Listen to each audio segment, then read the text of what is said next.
اسلام زندہ باد، اسلام زندہ باد، اسلام زندہ باد۔ مسلمان کو کوئی مٹا نہیں سکتا، کیوں کہ اللہ نے اسلام کو باقی رکھنا ہے۔ جب اسلام باقی رہے گا کب؟ جب مسلمان ہوگا۔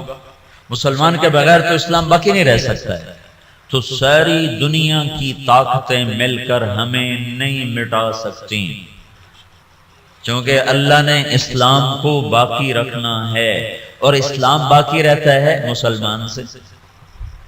نماز باقی رہتی ہے نمازی سے، قرآن باقی رہتا ہے حافظ قرآن سے، حج باقی رہتا ہے حاجی سے، عمرہ باقی رہتا ہے عمرہ کرنے والے سے۔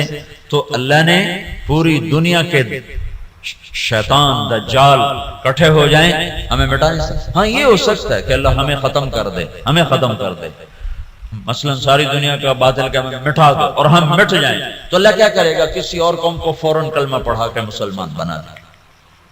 اسلام نہیں مٹ سکتا ہے، دنیا کی کوئی طاقت نہیں مٹا سکتی۔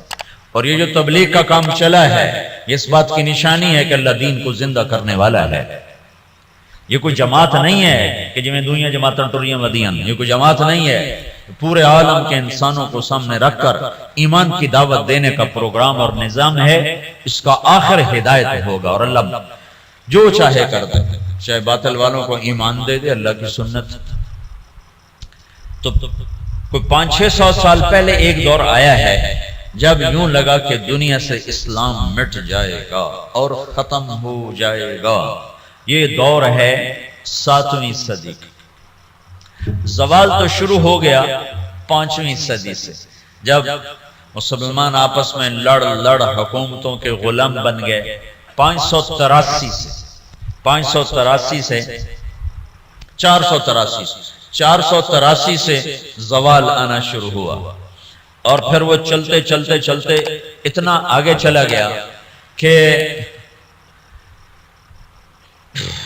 ایک دوسرے کے گلے کاٹنا یہ ایک فن بن گیا۔ حکومت کی خاطر ذبح کر دینا، کھوپڑیوں کے مینار بنا دینا۔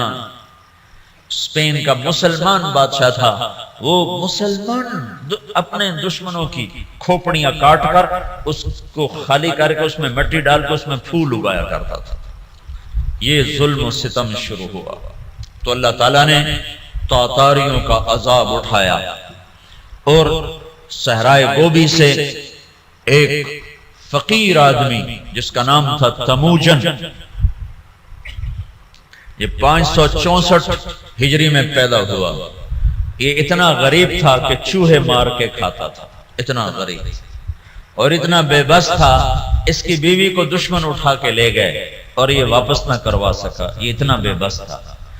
جب انہوں نے خود واپس کیا تو اس کی بیوی حاملہ تھی، اس کا نام تھا تموجن، اور اس کو بعد میں تاریخ نے نام دیا چنگیز خان۔ چنگیز خان جب وہ 40 سال کی عمر کو پہنچا تو دنیا کا سب سے طاقتور بادشاہ بن چکا تھا۔ اور پھر مسلمان بادشاہ کیا، عوام کیا، رعایا کیا، امیر کیا، غریب کیا، وہ تباہی کی آخری حدوں تک آپس میں مالکی، حنبلی، شافعی، حنفی ایک دوسرے کو قتل کر رہے، شیعہ سنی ایک دوسرے کو قتل کر رہے، اور ایک دوسرے پر لڑائیاں اور ایک دوسرے کے خلاف مناظرے، یہ دین بن گیا۔ 317 ہجری میں، 317 میں پیچھے سے بات چل رہی تھی، عسیٰ ان یبعثک ربک مقاما محمودا۔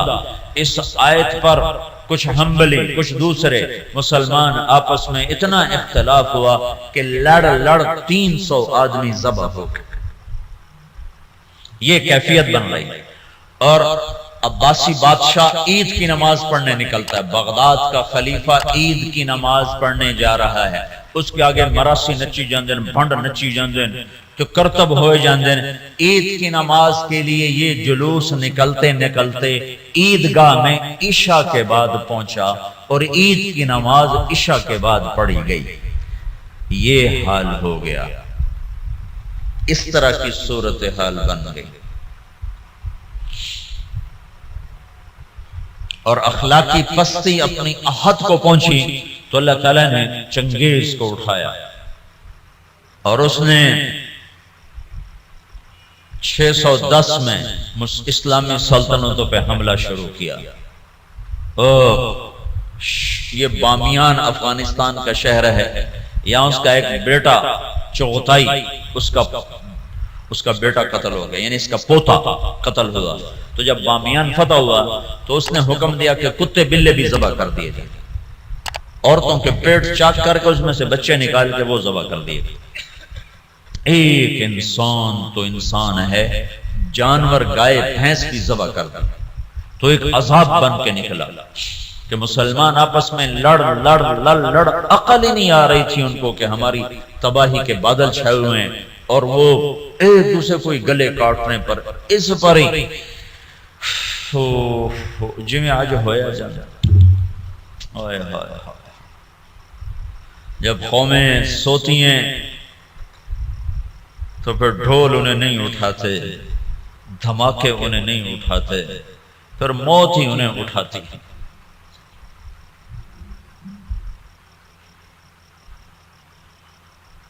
610 ہجری میں چنگیز خان نے بخارا پہ حملہ کیا۔ سب سے پہلا شہر بخارا تھا بڑا جس پر اس نے حملہ کیا، اور جب وہ مسجد کے ممبر پر آیا تو اس نے ایک لمبی ٹوپی پہنی ہوئی تھی، سردیوں کا زمانہ تھا، اور چہرے پہ رنگ ملا ہوا تھا سردی کے اثر سے بچنے کے لیے۔ کہنے لگا مسلمانوں تم جس خدا کو مانتے ہو میں اس خدا کا عذاب بن کر آیا، خون کی ندیاں بہا، اور 40 سال مسلمانوں کے خون سے زمین بھر کر 656 ہجری میں ہلاکو خان نے بغداد پہ حملہ کیا، 15 لاکھ آدمی ذبح کر دی، 40 دن قتل عام ہوتا رہا، اور دریائے دجلہ سرخ ہو گیا۔ اب یوں لگتا تھا کہ اب دنیا میں اسلام ختم، اب اسلام نہیں باقی بچ سکتا۔ تو میں نے تمہیں بتایا نا کہ اللہ نے اسلام کو باقی رکھنا ہے، اسے کوئی نہیں مٹا سکتا۔ تو جب مسلمانوں کے ہاتھ میں سے طاقت نکل گئی اور وہ بے بس اور عاجز ہو گئے، اور اتنی بڑی تاتاری طاقت سے لڑنے کی ہمت نہ رہی، تو اللہ نے کیا کیا؟ اس دعوت کی طاقت کو ظاہر کیا۔ کچھ ترکستانی تاجروں نے تاتاریوں میں تبلیغ شروع کر دی، تو وہ قوم جو دنیا میں اسلام مٹانے آئی تھی وہ مسلمان ہونا شروع ہو گئی۔ یہ دنیا کی تاریخ کا عجب واقعہ ہے۔ چنگیز خان اس نے شہروں کے شہر تباہ کر دی۔ اس کے مرنے کے بعد اس کا بڑا بیٹا تھا جوجی، اس نے سلطنت کو 4 حصوں میں تقسیم کیا۔ روس جوجی کو دیا، منگولیا کا علاقہ چغتائی کو دیا، اور اپنا صحرائے گوبی اور چین اور اس کا دائیں بائیں یہ اغدائی اس کو اپنا جان نشین بنایا، اور طولوئی کو آذربائیجان سے لے کر ایران کا علاقہ دیا۔ دنیا کا سب سے بڑا فاتح ہے چنگیز خان۔ تو پوری دنیا میں چنگیزی چھا گئے، اور مسلمان بے بس اور حقیر، بے بس اور حقیر، کوئی شکل نہیں ان سے ٹکر لینے کی۔ تو اس دعوت کی طاقت کو اللہ نے ظاہر فرمایا۔ جوجی کا بیٹا تھا ایباقا، وہ اس کے مرنے کے بعد بادشاہ بنا۔ ایباقا کا بیٹا تھا برکا، وہ اس کے بعد بادشاہ بنا۔ اس کے دوران دعوت کا کام شروع ہو گیا تاتاریوں میں، تاتاری عوام مسلمان ہونا شروع ہوئے۔ اس سے دعوت چلتے چلتے برکا خان کا ایک وزیر مسلمان ہوا۔ وہ جب موقع پاتا تو برکا کو اسلام کی باتیں سناتا، تو سن کے حیران ہو کر کہتا یہ اچھی اچھی باتیں کس نے تمہیں سکھائی ہیں؟ کہا یہ اسلام سکھاتا ہے۔ کہا یہ اسلام کہاں سے تم نے سیکھا ہے؟ کہا یہ کچھ مسلمان آتے ہیں جو یہ باتیں بتاتے ہیں، اگر آپ اجازت دیں تو آپ سے ملاؤں؟ کہا ہاں ہاں، اب اگر کوئی مسلمان آئے تو مجھ سے ملانا ہے۔ تو ایک ترکستانی تاجروں کا قافلہ، وہ تاجروں کے بھیس میں ہوتے تھے، کام دعوت کا کرتے تھے۔ اللہ نے اسلام کو باقی رکھنا ہے، یہ مٹ نہیں سکتا، اسے کون مٹا سکتا۔ ہے عیاں یورش تاتار کے افسانے سے، پاسماں مل گئے کعبے کو صنم خانے سے۔ تو جب وہ قافلے والے آئے تو اس نے برقع خان سے ملایا۔ برقع جو تھا نا، اس نے جب دعوت سنی تو مسلمان ہوا اور پوری روس کی سلطنت میں اسلام پھیل گیا۔ تاریخ لکھنے والے لوگ حیران ہوتے ہیں کہ یہ دنیا میں پہلی دفعہ ایسا ہوا کہ فتح کرنے والی قوم نے اپنے غلاموں کا دین قبول کر لیا۔ ہر کوئی بادشاہوں کا کلمہ پڑھتا ہے، لیکن یہ دنیا کی تاریخ میں پہلی دفعہ ہوا کہ غلاموں کا کلمہ بادشاہوں نے پڑھا۔ تو ایک نسل پوری چنگیز خان کی مسلمان ہو گئی۔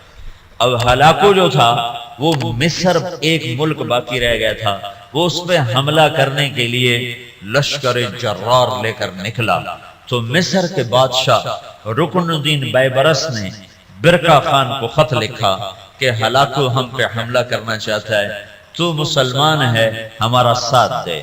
تو برقع خان نے ہلاکو کو خط لکھا کہ تو مصر پہ حملہ چھوڑ دے ورنہ میں تم پہ حملہ کروں گا۔ وہ بھی مسلمان ہیں، میں بھی مسلمان ہو چکا ہوں، کلمہ پڑھ چکا ہوں۔ جب یہ خط ہلاکو نے پڑھا تو پریشان ہو گیا۔ اس نے برقع خان کو خط لکھا کہ تمہیں پتہ نہیں ہے کہ چنگیز کا قانون یاسا، اس میں یہ لکھا ہوا ہے کہ کوئی تاتاری دوسرے کے خلاف تلوار نہیں اٹھائے گا۔ تو برقع خان نے اس کو جواب دیا، وہ بھی کافر تھا، تو بھی کافر ہے، میں مسلمان ہوں، تو مصر پہ حملہ کرے گا، میں تجھ پہ حملہ کروں گا۔ اب اللہ کا غیبی نظام چلا ہے، اسلام کو کوئی نہیں مٹا سکتا۔ 4 بیٹے ہیں ہلاکو چنگیز کے، جوجی، اغدائی، چغتائی، طولوئی۔ ہلاکو طولوئی کا بیٹا ہے اور برقع اباقہ کا بیٹا ہے۔ اور جب یہ لشکر نکلا ہے مصر پہ حملہ کے لیے تو یہ حقیقت ہے اس لشکر کو مصر والے نہیں روک سکتے تھے۔ تاتاری کے سامنے آ گئے اور پہلی دفعہ 50 سال کے بعد تلوار تاتاریوں کی آپس میں ٹکرائی، اور اس کے پیچھے چند غیر معلوم مسلمان تبلیغ والے ہیں جن کو تاریخ نے محفوظ نہیں کیا، نام تک بھی نہیں محفوظ کیے، لیکن چند لوگ تھے جنہوں نے اللہ کی بات سنا بادشاہوں تک پہنچائی۔ پھر ایک خوفناک جنگوں کا سلسلہ شروع ہو گیا۔ ہلاکو نے ظلم زیادہ اس لیے کیا کہ ہلاکو کی بیوی عیسائی تھی، دوزہ اس کا نام تھا، اور اس کا جو سالار تھا وہ بھی عیسائی تھا، اس کا نام تھا قطبوغا۔ یہ دونوں عیسائی تھے۔ تو یہ چاہتے تھے مسلمانوں کو مٹا دیں، لیکن میرے اللہ مکروا ومکر اللہ واللہ خیر الماکرین، مکروا مکرا ومکرنا مکرا وہم لا یشعرون۔ اللہ نے برقع کو ایمان دیا، اس سے جا کر ٹکرایا ایک جنگ میں، جو ہلاکو نے پہلے مصر پہ حملے کا ارادہ کیا، لیکن اس کا بھائی تھا منگو خان، وہ اس وقت چنگیزیوں کا بادشاہ تھا۔ جب اغدائی مرا تو اس کا بیٹا قیوق تھا، وہ بادشاہ بنا۔ قیوق کے مرنے کے بعد منگو خان بنا۔ ہلاکو مصر پہ حملے کی تیاری کر رہا تھا کہ منگو خان مر گیا، تو وہ قانون تھا کہ جو تاتاری بادشاہ جہاں بھی ہے وہ بڑے بادشاہ کی میت پر پہنچے، تو اس نے سارے لشکر کو کوچ کا حکم دیا۔ تھوڑی سی فوج اس نے فلسطین میں رکھی، اور 2 سال کے بغداد کی تباہی کے 2 سال کے بعد 656 میں بغداد تباہ ہوا۔ 658 میں رکن الدین بیبرس نے قطبوغا پہ حملہ کیا اور وہ زندہ گرفتار ہوا۔ پھر انہوں نے اس کی بوٹی بوٹی کر کے اس کو پھینک دیا۔ پھر ہلاکو لاؤ لشکر لے کے مصر پہ چڑھا ہے تو برقع خان آگے آیا۔ یہ دونوں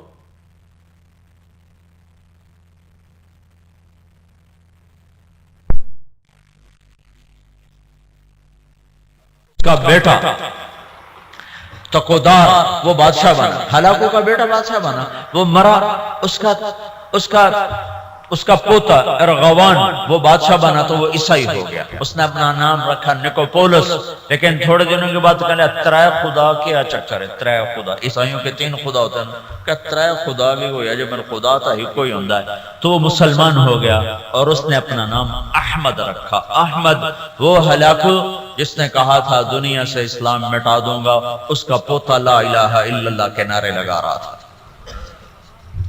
اس کے پیچھے کوئی تلوار نہیں ہے، تلوار تو مسلمانہ دے ہاتھ اجرائی کوئی نہیں گئی، زنگ لگ گیا تھا تلواروں کو، زوال شدہ قومیں کہاں لڑ سکتی ہیں؟ تو اللہ نے کیا کیا؟ اسلام کو باقی رکھنا ہے تو جس قوم میں طاقت ہے انہوں کو کلمہ پڑھا دی، تو اب برکا خان کی اولاد مسلمان یعنی جوجی کی اولاد مسلمان ہو گئی، اور ادھر طولوئی کی اولاد مسلمان ہو گئی، ادھر چغتائی رہ گیا جو منگولیا کا بادشاہ بنا تھا، اس کا پڑپوتا تیمور تغلق، وہ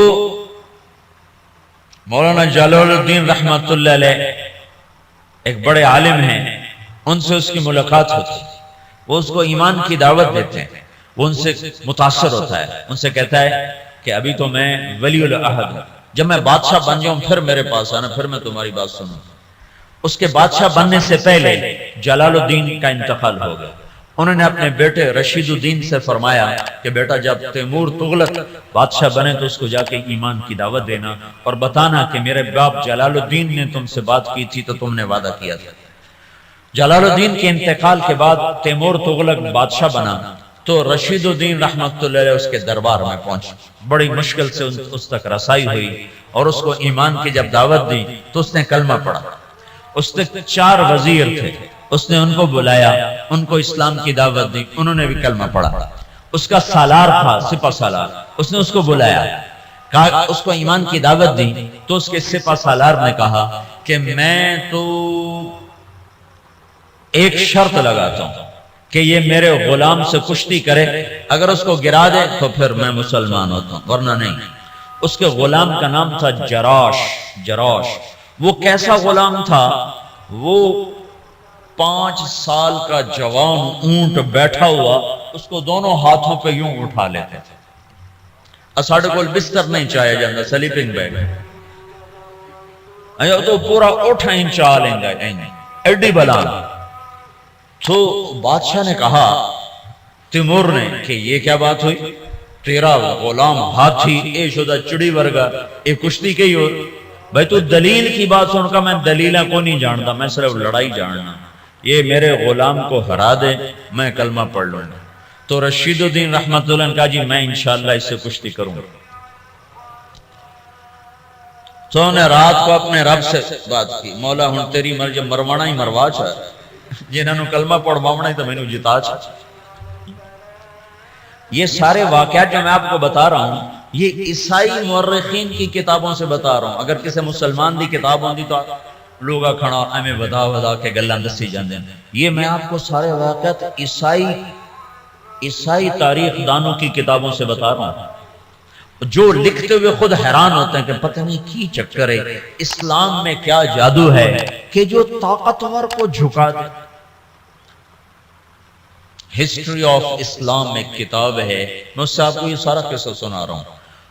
وہ بہت بڑا مورخ تھا سر تھامس، تو یہ تاتاریوں کی تاریخ لکھتے کہتا ہے سمجھ میں نہیں آتا کہ یہ کیسے ہو گیا کہ بادشاہوں نے رعایا کا دین قبول کر لیا، یہ کیا سچائی ہے اسلام کی۔ اس نے کہا جی میں لڑوں گا۔ اگلے دن سورا شہر کٹھا اور رشید الدین چڑی ورگا وہ ہاتھی ورگا سارے آکھن لگے ماڑ کو ہونے ماریا جاؤں۔ تو جب وہ آمنے سامنے ہوئے وہ ہنستا ہوا اور کہہ کے لگاتا ہوا آ رہا، اس قریب ہوا ان کو پکڑنے کے لیے، انہوں نے آگے بڑھ کے صرف اس کے سینے پر یوں ہلکا سا مکہ مارا، اللہ یوں کہا اللہ، تو وہ جراش 3 کلا بازیاں کھا کے گرا، تو ڈھے کے تو بے ہوش ہو گئے۔ بادشاہ نے کہا ہاں بھائی ہون تو سمجھ آ گئی اسلام سچی گل ہے۔ ہاں 10 لاکھ تاتاری اس بادشاہ کے ہاتھ کلمہ پڑھ کے مسلمان ہوں۔